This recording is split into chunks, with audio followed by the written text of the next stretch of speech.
Hi, everyone. Thank you so much for joining us tonight. My name is Liz Wester. I'm the director of Organize New Hampshire, the unified organizing operation for Democratic campaigns up and down the ballot.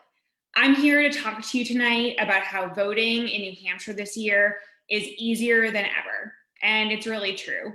And to answer all of your questions as you, your friends, your family, your coworkers get ready to cast your ballots and make a plan to vote for Democrats this year.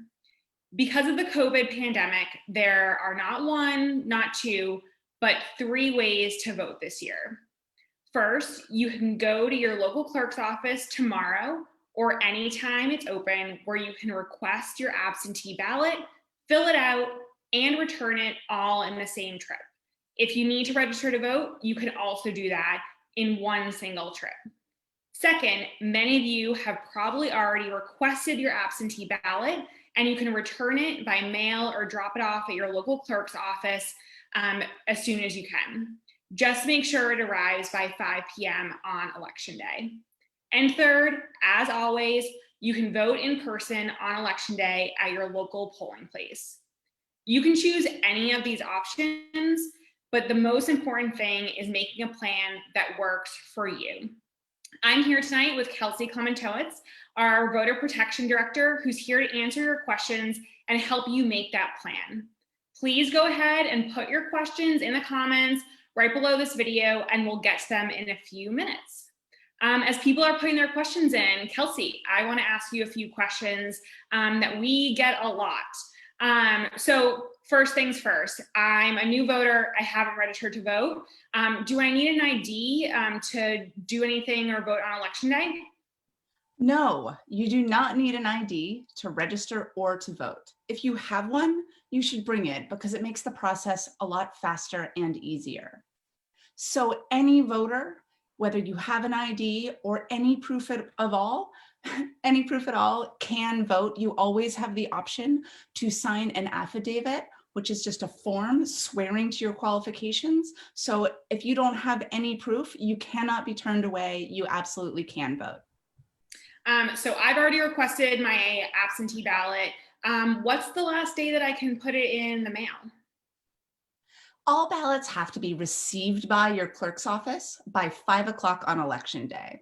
So I would put it in the mail right now. And I would say that this week is the last week that you want to do that.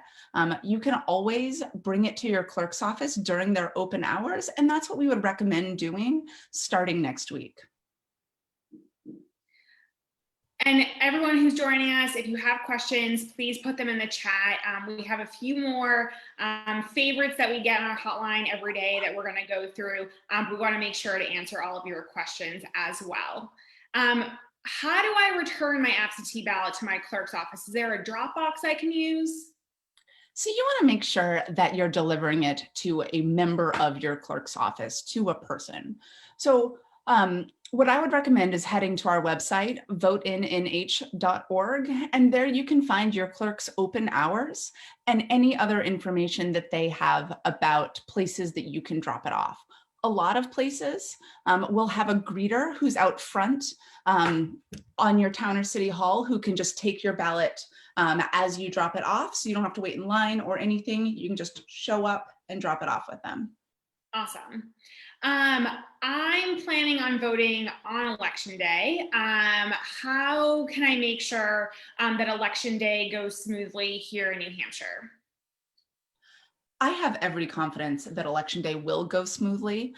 New Hampshire runs fantastic elections, and I am so excited for November 3rd. Something that you can do in order to make sure that everyone can vote on Election Day and there are no lines is to cast your ballot now. So if you're on the fence, that's a really great option. If you go to your clerk's office, you can do it all in one stop, request, fill out, and submit your absentee ballot. And that means that anybody who does need to vote on Election Day will have fewer lines and an easier time social distancing. But I have no doubt that our elections on November 3rd are going to go off without a hitch. Awesome. Are masks required on Election Day in polling locations? It depends location to location. We would, of course, recommend wearing a mask and making sure that you're abiding by public health and social distancing guidelines. The elections officials have been meeting with the Secretary of State's office as well as with the public health professionals to make sure that they have all the information that they need in order to operate a really safe, consistently accessible election day. And I know that the September primary went off really well. Awesome. So we're getting some questions in. Since your ballot goes to your local clerk, how do we know that our ballot has been received? Is there a way for us to be able to track our ballot? Absolutely, sure is. So if you have not already, I would recommend right now pulling up voteinh.org. That's voteinh.org. And on the homepage, you can see a link right there where you can track your ballot. That's going to take you through to the Secretary of State's ballot tracking program, which allows you to see when your ballot has been mailed out, when it has been received by your clerk's office, and you're able to just look yourself up and see that really easily there. Awesome. And if I don't see my ballot show up, how many days should I give it before I reach out to my clerk? I would generally say about 5 days. Generally, it takes them a couple of days to enter it, and then the site refreshes generally overnight. So give them a little bit of time, but I would say after 5 days, you want to call your clerk's office, or if you're not able to get a hold of them, you can always give us a call on the hotline. Our voter protection team is there standing by on our voter assistance hotline from 8 a.m. to 9 p.m. Monday through Friday for questions just like this, and we'll help walk you through it. That number is 603-GO-AND-VOTE. Awesome. I was just going to ask you what the number was. For folks who are just joining us, put your questions in the comments and we will be running through all of them. So if I'm planning to go to the polls on election day, I might be from a Republican town. If anything happens on the at the polls on election day, what can I do to make sure that there's no disruptions? Well, first and foremost, I don't expect there to be any issues on election day. But the voter protection team is, of course, preparing for everything. You will have a voter protection attorney at your polling place. And so you can always track it down for us. You can also call our hotline. Our hotline operators are going to be standing by and letting all of us know so that if there are any issues, we're able to address those really quickly. I do know also that the Attorney General's office is going to have members of their staff who will be out at polling places to make sure that nothing like this does happen. And we've never had any issues in New Hampshire. We've always had well-run elections. Our local election officials do an amazing job. So we feel like we will have another successful election in 2020. No, absolutely. Great. So for folks who are just joining, put questions in the comments. We know this year there's many more ways for people to be able to cast their ballots. Many people are choosing to be able to go in person to their local clerk's office and vote in person absentee this year. Kelsey, do you want to run us through what the process is to be able to vote in person before Election Day? Oh, absolutely. And actually, I just went down to Portsmouth City Hall the other day and picked up my ballot. So I'll walk you guys through it with props. The very first thing you'll do is go down to your clerk's office during their open hours. Some towns are also having events that their elections officials are holding where you can also do this there. So the first step is going to be to complete the absentee ballot application. This you can do in person at your clerk's office. You'll fill this out, give your reason for casting an absentee ballot. As I think everyone knows by now, COVID-19 is a valid reason to vote absentee. So if you're concerned about COVID-19, that more people might potentially spread it, you are absolutely able to vote by absentee ballot. So very first step, I fill out the application and then I'll submit that to my clerk. Then the clerk is going to give me a packet. it's going to start with an envelope that everything's going to be enclosed inside. If you get it in the mail, it'll be addressed to you, but mine was handed to me.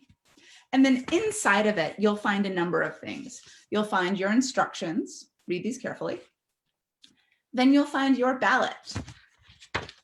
So I will vote my ballot. You can see that this is the same ballot that you would be voting on election day. This year they printed absentee ballots and in-person ballots. It's exactly the same thing. You can hear that satisfyingly thick sheet of paper. So I'll vote it normally. We'd recommend using a pen and then fold it up. And I'm going to place it inside the smaller envelope. So a word about the envelopes. There are going to be 2 different envelopes that are inside the very first envelope you get. So 3 total envelopes. This is the one coming out to me. You can put that one aside. And then these are the 2 envelopes that you need to return. So the smaller one with all of the text on it is your internal ballot envelope. We, the lawyers, call it the affidavit envelope. So after I voted my ballot, I fold it up and I'm going to place it inside of this envelope. Now, this part is really important. This envelope, you need to sign. So I'm going to fill out in the envelope my city or town, because it says I am a voter in the city or town of, I live in Portsmouth, so Portsmouth, and in ward, and I would fill in 5 because I live in ward 5. Note that many places, most towns in New Hampshire do not have wards, so leave it blank if you don't live in a ward. So I will complete this, and then I need to make sure to sign it. There are 2 sides of this envelope. On the left side, you should sign it if you are voting absentee because you are not going to be in your town or ward, or you're going to be working on election day. You should sign on the right side if you're voting absentee due to COVID-19, due to a disability, or due to a religious observance. Kelsey, does the envelope say affidavit on it? No, it sure doesn't. It says State of New Hampshire, State Absentee Ballot. We call it an envelope with all the places to be able to sign. That's how all we know. of the places, all Right. of the text. Yep. We just call it an affidavit because that means a form that you sign and swear to the qualifications on it. So that's really what you're doing here. You're signing it saying, I am who I am and I'm voting absentee. And so you really want to make sure that your signature goes on one of these lines. So I will sign right here and submit my name below. Note that forgetting to sign this or forgetting this envelope altogether are the number 1 and number 2 reasons why ballots aren't accepted. So make sure to sign it. Okay, so then after I filled it out, I'm going to place it inside my return envelope. And since I'm still in my clerk's office and doing this all in one stop, I might pass it to my clerk and say, have I done everything right? Am I all good before I seal it so that they can take a look? And then I'll pass it in. Amazing. And then I'm done. And I can go home and the next day I can see it on the Secretary of State's tracker website to show that it has officially been entered into the system. That's great. So easy. What is the best writing utensil to use to fill out your ballot? So you can use any writing utensil, but we would recommend using a black or blue pen. Sometimes a marker like a Sharpie, it'll bleed through. That will not cause your ballot to be rejected, but I'd use a pen. And if I'm putting my ballot in the mail, what do I need for stamps? So it depends on the number of pages that your ballot is. In most places, your ballot will be 1 sheet of paper. If your ballot is just the 1 sheet of paper, then you're going to use 1 first-class stamp. In a couple of places, there are 2 pages. I believe Manchester and Concord are 2 of those. And if you have 2, if the ballot is 2 sheets of paper, then you want to add a second stamp. Great. So we just want to make sure that it gets there by 5 p.m. on election day. So a reminder to put your ballots in the mail as soon as possible if you're going to be returning it by mail. We got a question about whether work is a reason to request an absentee ballot. It 100% is. If you're not going to the polls on election day because you are working, that is a valid excuse to vote absentee. That's one of the reasons you would sign the second side of the form, but that's one of the clear options that's going to be on your absentee ballot request form. I would note also that employment in this context also includes caring for children or an ill parent. That is all included in work. Also volunteering. Great. We love to volunteer on election day. If someone wants to get involved with the voter protection efforts this year, what's the best way for them to do that? Okay, there are two different paths. If you are a lawyer or a law student, then you would sign up through votennnh.org/volunteer, and we'll get you into our legal pipeline. If you are not a lawyer, you can still help us. We need volunteers from now until Election Day. You can help to make sure that all eligible voters have their voices heard as part of our ballot cure program. In order to sign up for that, you want to go to organizenh.org. And if you scroll down, you can see the different options to volunteer. Awesome. What else should voters know if they're going to their local clerk's office or to the polls on Election Day? Yeah, so the questions we get all the time are about, what forms of ID should I use? What should I bring if I need to register? So let's talk through those.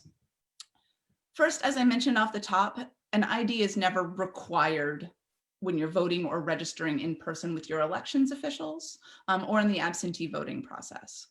So long as I am dropping off my own ballot, I'm not required to show an ID. The clerk will ask you, and I would suggest that you should bring one if you have one. But if you don't have one, you can absolutely still vote. If you're just dropping off your own absentee ballot, you don't need an ID, you don't need to sign a form, they should just accept it. And then on Election Day, if you don't have an ID, then you would fill out a form called an affidavit. Lots of affidavits on election law. But let's sort of shift gears and talk about registering to vote. So if someone is registering for the first time, they should bring proof to show that they are qualified. Again, if you don't have the proof, you can fill out forms. You will not be turned away. But it's best practice and easier on you and your elections officials if you bring proof of 4 things. First, your identity. I am who I am, right? Like something like a driver's license or a student ID, something with my picture on it. Then I need to show that I am domiciled in New Hampshire, which means that New Hampshire is my home, the place that I engage in civic life and is mine above all others. And so this is really kind of proof of address, but for different situations, there could be different pieces of proof. So if my driver's license shows my current address, that would be my proof of domicile. So would your dorm information or a lease, yeah, anything like that would show that where you live in New Hampshire. And again, you could sign an affidavit if you don't have that. And then the other 2 requirements are age and citizenship, because you have to be 18 to vote and you must be a US citizen. Great. We just got another question about stamps, making sure that there are enough stamps. Isn't the envelope larger than a normal one? So does it need more postage than a normal letter? So no, the envelope that you return from your home back to the clerk's office is a standard size envelope that requires 1 first-class stamp. Note that they send you the envelope and an even bigger envelope, and the envelope that comes to you from the clerk's office, you'll see is marked with additional postage, but that's the one that's too big, not the one that you return. The one that you return is just 1 first-class stamp, unless you have 2 pages of ballots, in which case, then it's a little bit heavier and you should add a second stamp. Thank you for explaining that. Very, very helpful. Reminder to folks who are tuning in, put your questions in the comments. There's a lot of college students here in New Hampshire getting a question. If we're a college student who lives in New Hampshire, can they vote here? Absolutely. College students can vote in New Hampshire just like anyone else. It's the same requirements. You have to be 18, a citizen, and live in New Hampshire and be who you are. Awesome. And college campuses in New Hampshire, they can go to their clerk's office, or they can go to the polls on election day too, right?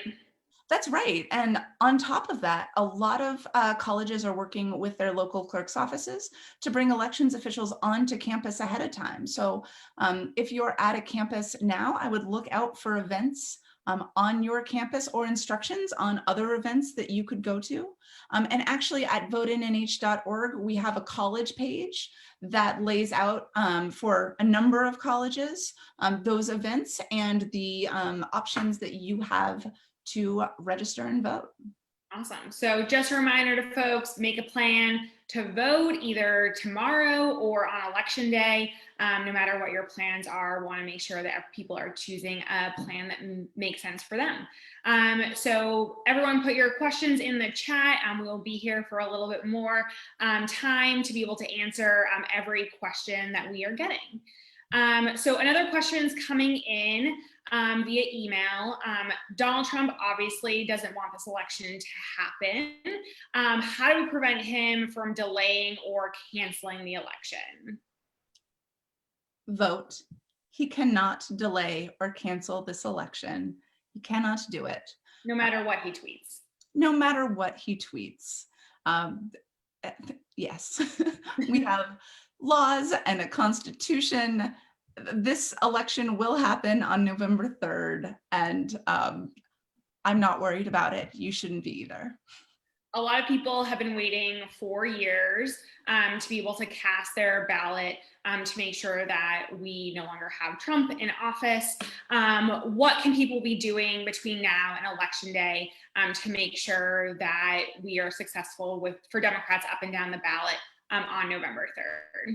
Oh, well, obviously vote, but I assume you're all doing that. And then the other thing is really encouraging your friends and your neighbors and your family members to vote. I think we all have a friend or a family member who has never voted before, and talking to them about the reasons why you're voting and demystifying the process for them. Love the idea and all the things I've seen on social media of people taking selfies of themselves voting, sharing that widely, showing how easy it is, are all really great things that you can do. Plus, you can volunteer. Liz, do you want to talk more about the volunteer opportunities? I definitely do. So with Organize NH, we have a ton of volunteer opportunities on our website, organizeng.org. We have opportunities that are virtual, phone banking, text banking, to reach out to Granite Staters, remind them to vote this election, make sure we're making a plan with them. We are also reaching out to people in socially distant, contactless events across the Granite State, whether it's tabling in your community or dropping literature at the doors of Granite Staters with information on our amazing candidates, as well as information on how to vote. So encourage folks to join us for these last 2 weeks. Even if you haven't been involved before, we need all the help we can get to make sure we are turning out the vote for November 3rd. We just got a question in from Bob. Is the standard for voting in New Hampshire domicile or residence? We know there's been a lot of questions about this recently. And so just want a reminder on what domicile is for people who are casting their ballot here. Yeah, domicile, well, first, the standard is domicile. And really, it's a fancy word for live. Your domicile is the place where you lay your head at night. It's the place where more than any other place you are connected to your community, to the sort of civic home of your community. So for some people, you could choose your domicile. You could decide where is the place that for me is the place that I most want to engage in the civic running of the location. Like, for example, there are certainly, snowbirds who would be 6 months in Florida and 6 months in here. They have a physical presence in both places. So really the question is, which place do they feel most connected? Is that one place more than others that they participate in the community? And voting is a huge part of that. And so really you get to make the decision on where you want to engage and where you want to make your civic home. It's the same for people in the military as well. I know that my brother, when he was in the military, we grew up in North Carolina, and he continued voting in North Carolina even when he was stationed in other states, because North Carolina remained his home. And your domicile is your home, or rather, you keep your domicile in your voting home until you make a new one, until you make a new home. And because that's part of the intent piece of it. You know, I live where I'm most involved with my community and where I choose to be. Personal decision.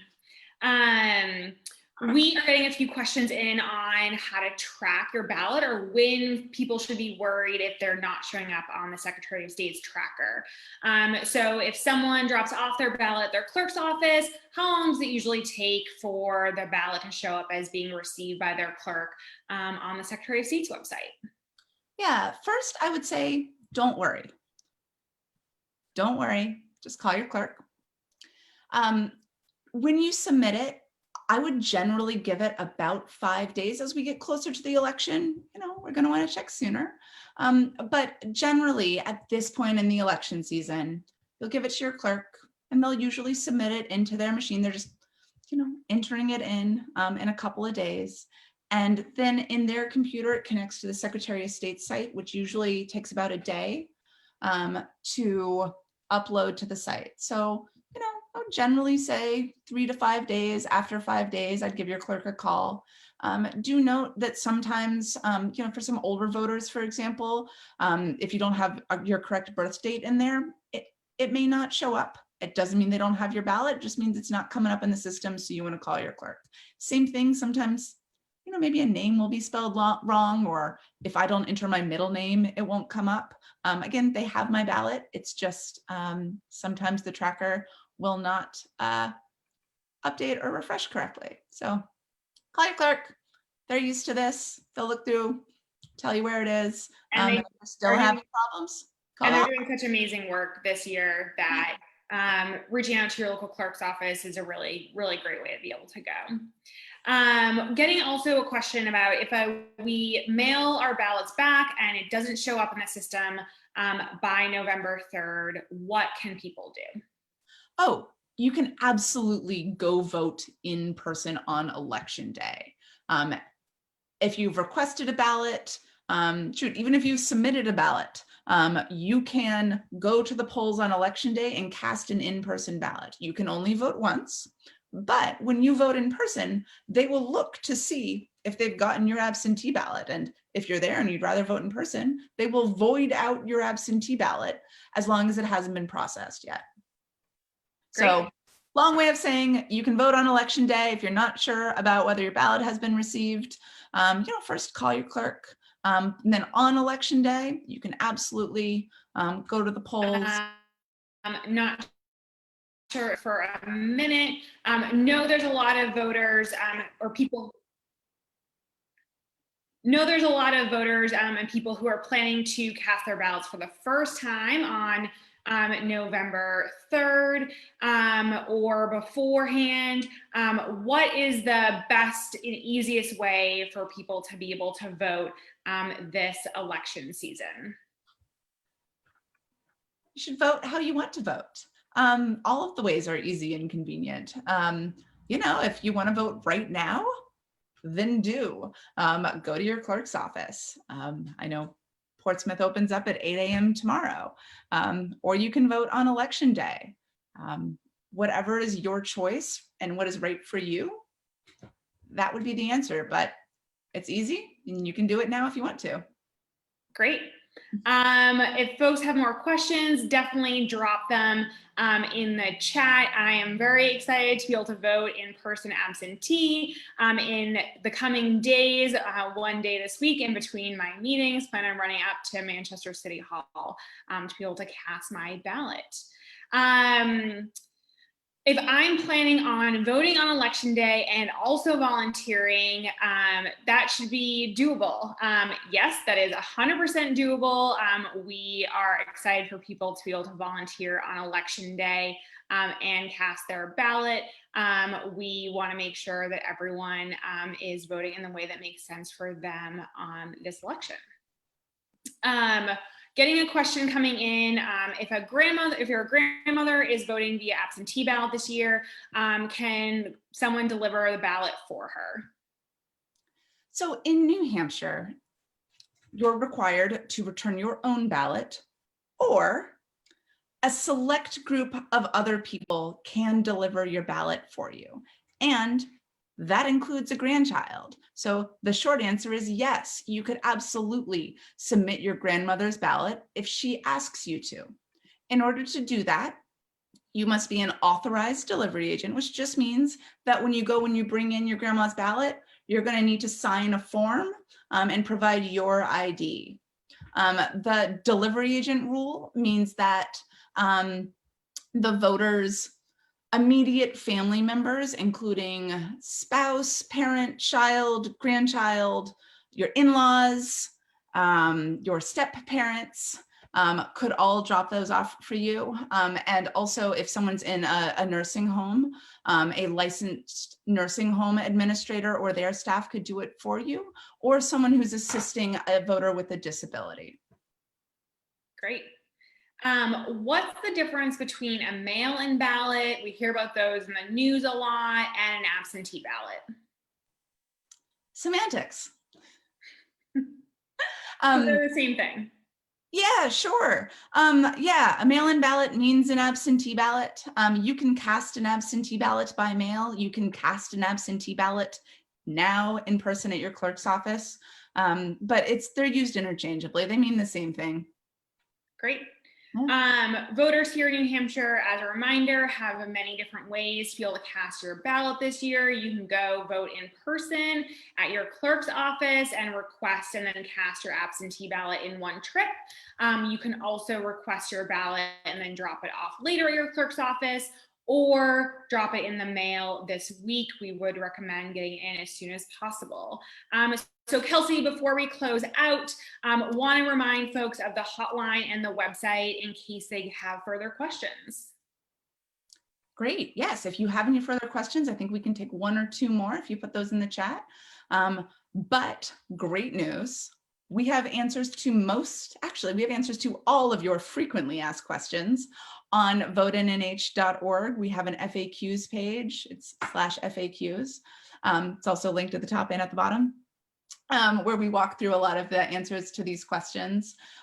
Or you can always call our voter assistance hotline. Our voter protection team is standing by. We have trained lawyers answering all of your voting questions from 8 a.m. to 9 p.m. Monday through Friday, and we have weekend hours as well. That's great.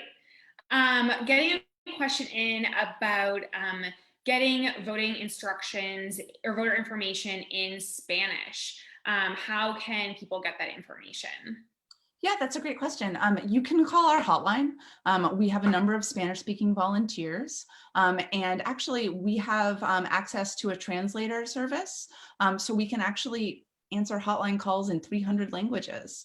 So what you would do is you would call 603-GO-AND-VOTE, and if you were looking for a Spanish voicemail, you could just say Espanol, and then they would put you in to a Spanish voicemail, and then our Spanish-speaking volunteer will call you back as soon as possible. So the answer is call 603-GO-AND-VOTE. And actually, we just got a brand new Spanish-speaking direct-to-Spanish voicemail number, which is 845-VOTAMOS. So that's VOTAMOS. Great. Awesome. Well, thank you so much for taking the time to be able to answer all of New Hampshire's voters' questions. We know that people are going to have many more over the next 2 weeks. We know that all of you who are watching are leaders in your community and going to be providing this information to other Granite State voters. Thank you everyone for joining us. Thank you, Kelsey, for taking the time. Want to leave us with the hotline number and the website one more time. It's 603-GO-AND-VOTE. That's 603-466-8683. And the website is voteinnh.org. Thanks, Liz. Have a great night, everyone.